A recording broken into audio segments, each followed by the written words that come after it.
आज आप लोग संधि जी का गाड़ी सुनिए।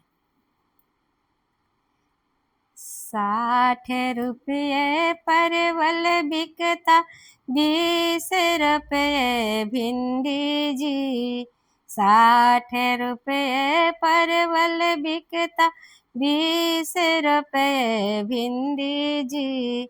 समधियापन बहिनी बेचत, 100 रुपये जोड़ा जी। समधियापन बहिनी बेचस, 100 रुपये जोड़ा जी। अब बेचत बेचत संझा भइल, बहिनी ना बेचैली जी।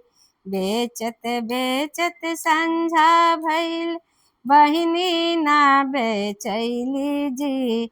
कौनो साले फ्री में ले जस, बहिनी मोर बुढ़ैली जी।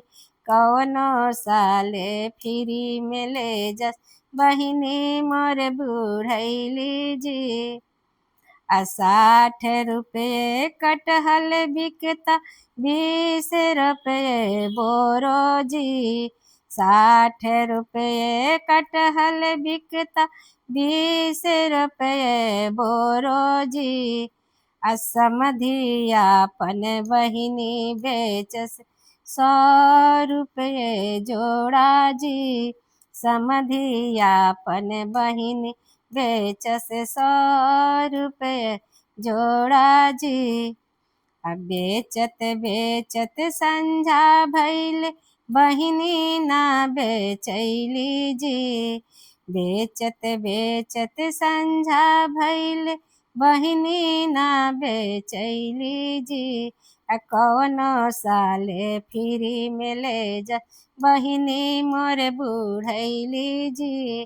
कौनो साले फ्री में ले जस, बहिनी मोर बुढ़ैली जी।